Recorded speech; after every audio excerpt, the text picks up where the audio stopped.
Hey guys, my name is Hans and this is my B8.5 Audi S4. We will be installing the Unicorn Power Systems intake. Okay, so first off, you might be thinking, well, what am I going to do with all these parts here? Well, all this rubber goes on to the metal shroud, and then the clamps hold on the rubber to your intake pipe. This is all for your little breather hose. First off, we'll go ahead and put this all together. So you're going to want to put this hose clamp onto the rubber right here on the bottom, but first you want to put it through the top of this, otherwise you won't be able to get this hose clamp through. Now that you have that on there, you can go ahead and put on this extra little silver piece here. You're going to want to slide that right on like this. So don't worry about it going all the way in. It kind of stops about halfway. That's what it should look like. Then you can go ahead and tighten up that clamp. Sorry for only using one hand. I'm trying to record with the other. You may be wondering where this filter goes. Well, right here we've got this long hose, and it's kind of stubborn to get off of the original air box. You got to kind of push these tabs together, and it'll kind of drop out. But that's kind of beside the point right now. There's this little T30 torque screw on the side of the frame here, and you're going to want to take that out. This torque screw is what will hold on your little filter here. So we'll put the screw in here, and then we can go ahead and put that on here. I forgot to mention that this is best at sideways at an angle here for this to fit on better, but also it might be easier to put this bracket on before you put this filter on here, only because you can't really get well, let's say I've got like a ratchet here. I can't really fit that past the filter. So what I ended up doing is I just grabbed the T30 and some pliers and push it to the side and tighten it like that. So now that we have that all situated, we can get this hose put onto the bottom of the metal here. It'll just click right into place. So I'll go ahead and put that on. I'll show you what it looks like. So now this is on, we can go ahead and grab the longer screw that we have in our package of screws here. Now in the box, you should get some zip ties, some little black clips here. We won't really need to use those at all. And you'll have an extra nut and bolt here, and then you're going to want this longer screw with the Phillips head. Once you get that all tightened up, we can go ahead and start working on putting the intake in. So the factory air box should be sitting on these little rubber bushings, and sometimes they will pop out and stay on the bottom. So they would be on the bottom of your intake box right here. You can just pop those right off and push them back in here, just like this. So then you can go ahead and grab your metal shield. And before you put this heat shield on, you want to make sure you have this little extra metal piece screwed on with your screws and your nuts. And this is kind of just to allow the air to pass through the grill and pass into your intake filter, right? So first, before we put this on, you want to have that on there, and then we can go ahead and put these rubber pieces on too. So with all of these little rubber pieces on, this is what it should look like. You've got the longer piece on the top here, another one over here on the circle. Then you've got these smaller rubber pieces on the sides and bottom. And if you need to, you can trim them with some scissors or some snips.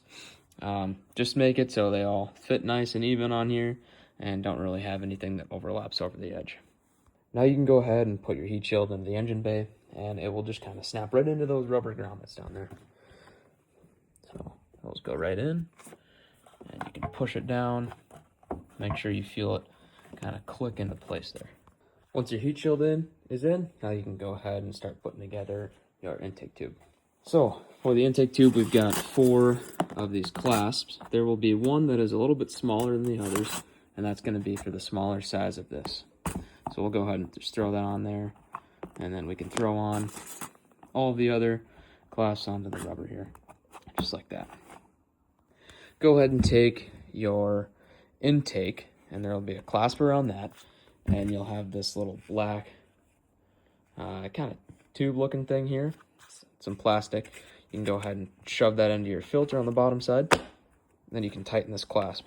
Once that's all tightened up, you can go ahead and just grab your even piece of rubber here and just push that onto the top. go ahead and get your clasp nice and even on your rubber here, and then tighten it down. Now that you have that ready, beside the second clamp that goes onto your pipe here, we're going to go ahead and take your other hose, and we're going to just stick it right onto your throttle body here. So you're going to want to take the skinny side and put it onto your throttle body, just like this.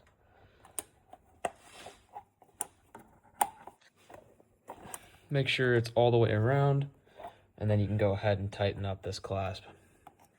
Now that we have that on there, we're going to go ahead and take your intake pipe and make sure that the little nub on the side is towards your throttle body. It's the closest to your throttle body. So we're just going to feed this through the hole here, and then kind of wiggle it around, make sure it fits in here nice, and we can get it right into your pipe here, just like that. Once it's on here and this is facing down like that, you know it's good. You can go ahead and tighten up this clasp right here. Now that that's tight, we're going to have this breather hose in the back here. And you have a little splicer connector kind of thing here. And you can put that into one end of the breather tube. And then, so mine doesn't fit in there very well, but they give you some zip ties to use to kind of keep that on there nice and tight. So we'll go ahead and grab the extender tube just right here. And we can put it on the other side so it actually has some more length. Once these are connected, you can go ahead and grab some zip ties and zip tie them on there better. So after you get that zip tied up, you're going to want to find that little knob on the back of the intake here, and you can go ahead and put this tube. It's going to be pretty tight, but go ahead and put that on there, and I'll show you what it looks like when I got it on. So now we got a little breather hose onto the intake pipe, and you can go ahead and throw another zip tie on there, and that'll be all good. Now we've got this all set up, that these, make sure your clamps are tightened, your breather hose is connected, and you've got this filter on over here. We can go ahead and put the main filter on to your intake. It's going to be a little bit of a weird fit. You gotta kind of just wiggle it around a little bit and get it in there. So let's see if I can do this with one hand. Kind of put it on, tilt it down, and boom, it's in there. Just like that. So now we'll go ahead and tighten up your last clamp here, and that'll be it for putting on your intake. Now you've got the last clamp on there, go ahead and make sure you got everything buttoned up, and then just double check all your screws and your clamps, make sure it's all tight. You know, wiggle it around, it should be in there nice and solid. Everything should be connected with some zip ties and everything else like that. And there you go. Now you've installed your Unicorn Power Systems intake. Thank you.